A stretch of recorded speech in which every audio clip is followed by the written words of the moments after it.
warahmatullahi wabarakatuh. Selamat pagi semua. Saya ucapkan terima kasih kepada seluruh peserta yang telah bergabung dalam Room acara seminar kali ini.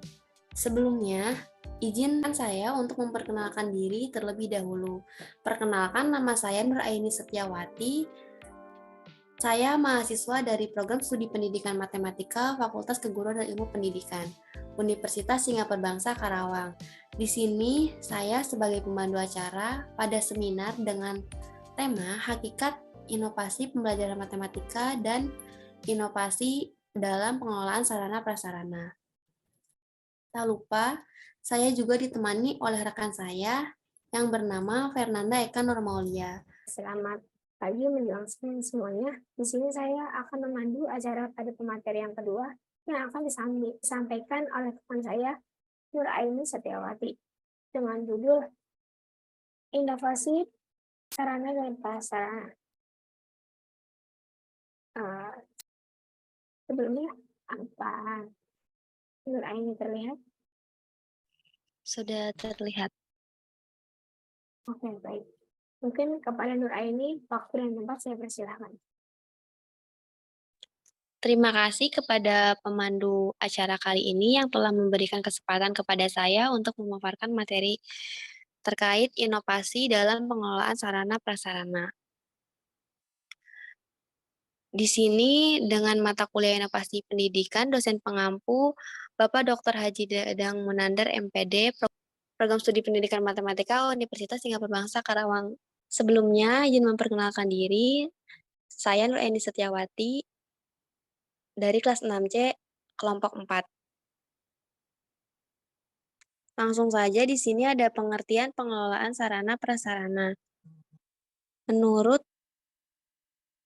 Mulyas 2004 halaman 49 memaparkan bahwa yang disebut dengan sarana belajar merupakan segala peralatan yang secara langsung digunakan oleh guru atau siswa dalam proses belajar mengajar. Contohnya seperti gedung, ruang kelas, meja, kursi, serta media pembelajaran. Selain itu, menurut Tholib tahun 2000 halaman 97, sarana pendidikan adalah peralatan yang secara langsung yang dapat mencapai tujuan pendidikan, misalnya ruangan, buku, perpustakaan, laboratorium, dan sebagainya.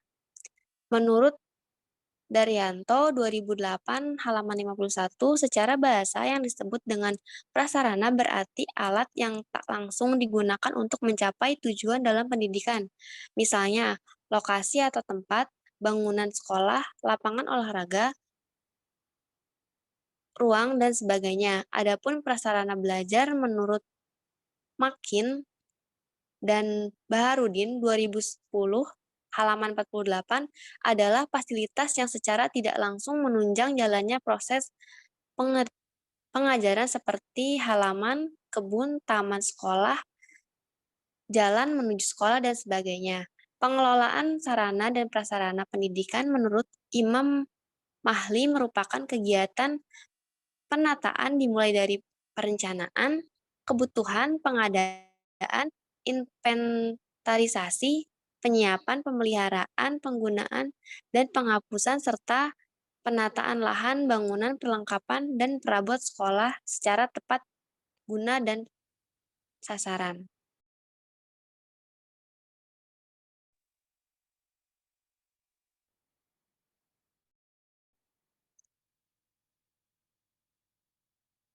Hasil dan pembahasannya di sini yang pertama ada jenis sarana dan prasarana. Untuk yang kedua, tujuan dan manfaat pengelolaan sarana dan prasarana. Yang ketiga, ruang lingkup pengelolaan sarana dan prasarana. Dan yang terakhir, pengelolaan sarana dan prasarana di SMAN 1 Teluk Jambe Barat. Langsung saja di sini ada jenis sarana dan prasarana.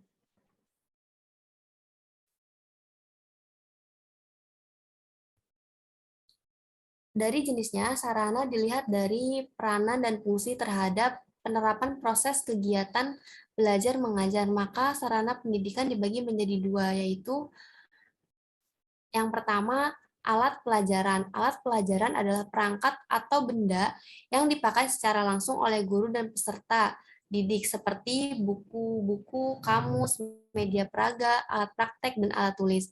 Yang kedua, media pendidikan menurut Jakiyah derajat yaitu sumber belajar dan dapat juga diartikan dengan manusia dan benda atau peristiwa yang membuat kondisi peserta didik mendapatkan pengetahuan, keterampilan, atau sikap. Untuk prasarana sendiri dibagi menjadi dua bagian, yaitu yang pertama bangunan, madrasah atau kelas, yaitu ruang kelas, ruang laboratorium, ruang khusus, ruang keterampilan, ruang perpustakaan, ruang serbaguna, dan ruang belajar, ruang administrasi atau kantor, ruang kepala sekolah atau madrasah, ruang wakil kepala sekolah atau madrasah, ruang guru, ruang sidang, ruang tata usaha, ruang tamu, ruang arsip, ruang pengadaan, dan gudang. Ruang penunjang seperti ruang UKS, ruang BK, ruang OSIS, dan kantin. Masjid, kamar mandi, ruang penjaga sekolah, gardu jaga, dan bangsal kendaraan. Dan infrastruktur jalan atau jembatan masuk sekolah, lapangan halaman, saluran air, serapan air, sumber air, gardu listrik, bendera, dan tempat sampah. Yang kedua, perabot madrasah atau sekolah yaitu seluruh perlengkapan yang tidak dipakai secara langsung dalam proses kegiatan belajar mengajar, yaitu bukan perangkat yang dipakai oleh guru untuk menjelaskan konsep atau sarana yang dipakai peserta didik untuk dapat melaksanakan suatu konsep atau mendapatkan keterampilan dan pengetahuan tertentu. Contohnya seperti kursi, lemari, buku, meja, papan tulis, meja tamu, dan lain-lain. Nah, yang kedua ada tujuan dan manfaat pengelolaan sarana dan prasarana.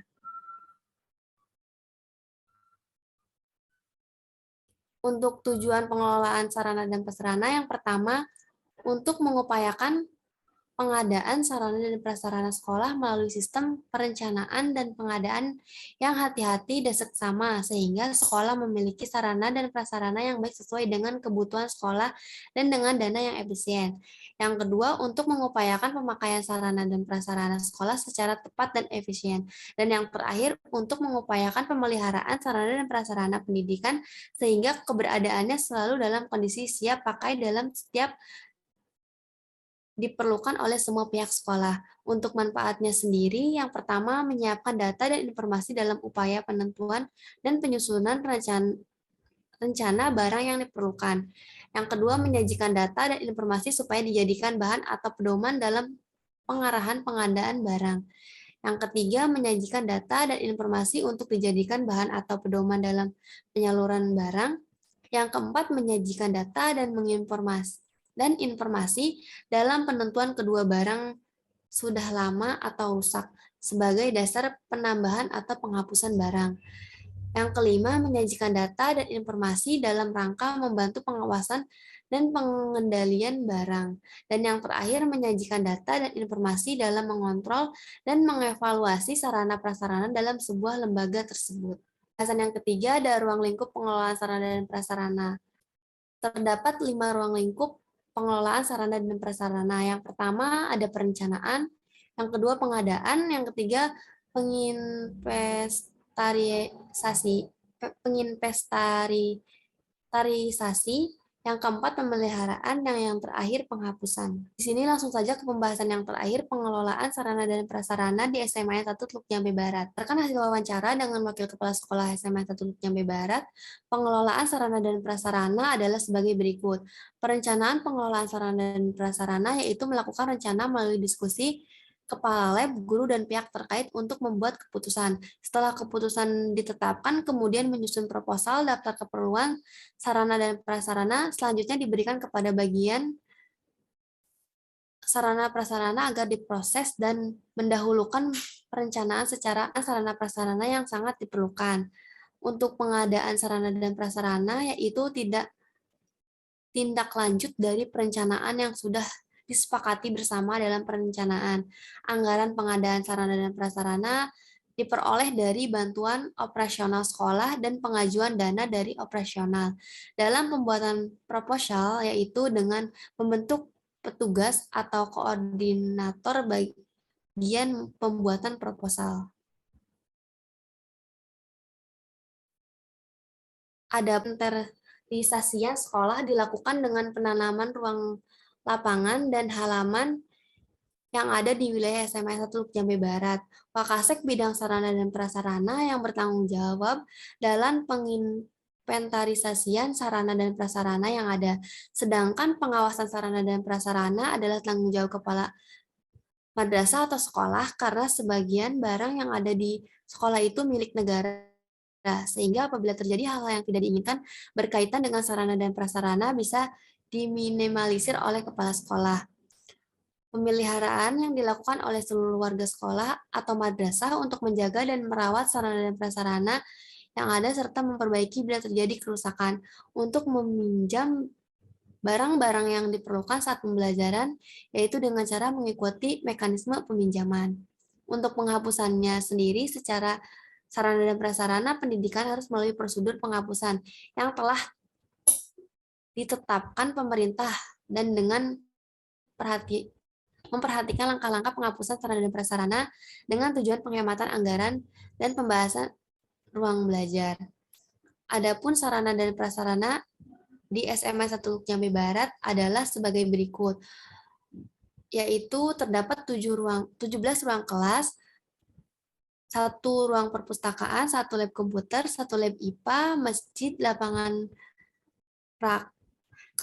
parkir, lapangan upacara, ruang TU, koperasi atau kantin, ruang PMR, ruang guru, ruang pramuka, kamar mandi atau WC, ruang penjaga, peralatan pramuka, peralatan olahraga, dan seperangkat alat hardrock. Sarana dan prasarana yang ada di sekolah diharapkan dapat memaksimalkan pembelajaran, sehingga membantu guru, maaf sebelumnya, sarana dan prasarana yang ada di sekolah diharapkan dapat memaksimalkan pembelajaran, sehingga membantu guru peserta didik dapat melakukan pembelajaran yang aktif, kreatif, dan menyenangkan. Mungkin sekian yang dapat saya sampaikan, saya kembalikan kepada pemandu acara. Terima kasih kepada Nur Aini. Selanjutnya kita lanjut ke sesi tanya jawab. Kepada para peserta yang ingin bertanya dapat mengaktifkan fitur raise hand terlebih dahulu.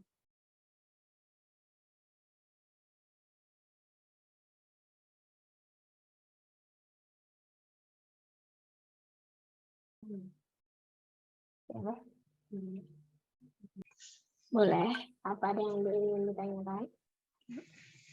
Assalamualaikum Kak. Ini saya mau bertanya.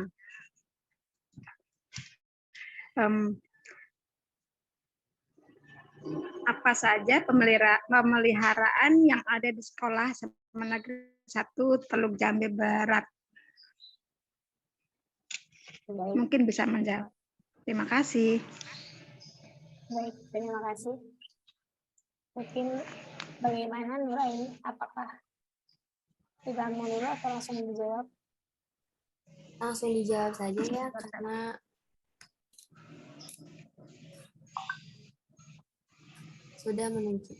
sudah siang juga.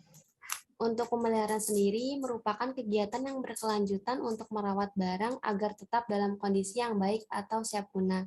Berdasarkan waktu pemeliharaan dapat dilakukan harian atau secara berkala.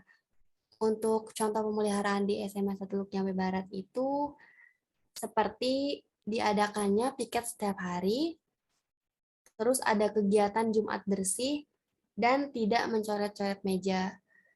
Dan juga masih ada banyak yang lainnya. Mungkin itu saja jawaban yang dapat saya sampaikan, ataukah sudah cukup? Oke, baik. Terima kasih jawabannya cukup. Oke, terima kasih. Baik, terima kasih. Oke, baik. Mungkin langsung terima kasih untuk sesi tanya jawab kali ini sudah selesai dengan mungkin ada beberapa kesimpulan yang ingin disampaikan dari materi hakikat inovasi pembelajaran ini. Pengelolaan sarana dan prasarana pendidikan adalah kegiatan menata mulai dari merencanakan kebutuhan, pengadaan, intervarisasi, penyimpanan, pemeliharaan, penggunaan dan penghapusan serta penataan lahan bangunan perlengkapan dan perabot madrasah secara tepat guna dan segaran. Jenis sarana pendidikan dibedakan menjadi dua, yaitu alat pelajaran dan media pendidikan. Sedangkan jenis prasarana ada dua, yaitu bangunan dan perabot. Tujuan pengelolaan sarana dan prasarana pendidikan adalah memberikan fasilitas dan pelayanan secara profesional di bidang sarana dan prasarana di sekolah dalam rangka terrealisasinya proses pendidikan di sekolah secara efektif dan efisien. Ruang lingkup dari pengelolaan sarana dan prasarana pendidikan yaitu perencanaan, pengadaan, pemeliharaan, pengintervensian, dan penghapusan. Baik, untuk sesi kali ini saya cukupkan sampai di sini. Saya sebagai pemandu acara mengucapkan banyak-banyak terima kasih kepada peserta maupun panitia yang telah menyelenggarakan acara ini. Sekian mungkin dari kami, kurang lebih mohon maaf. Mari kita tutup acara. Untuk mengakhiri kegiatan seminar kali ini, kita ucapkan hamdalah secara bersama-sama. Alhamdulillahirrahmanirrahim. Sekian dari saya, wabillahi taufiq wal hidayah. Wassalamualaikum warahmatullahi wabarakatuh.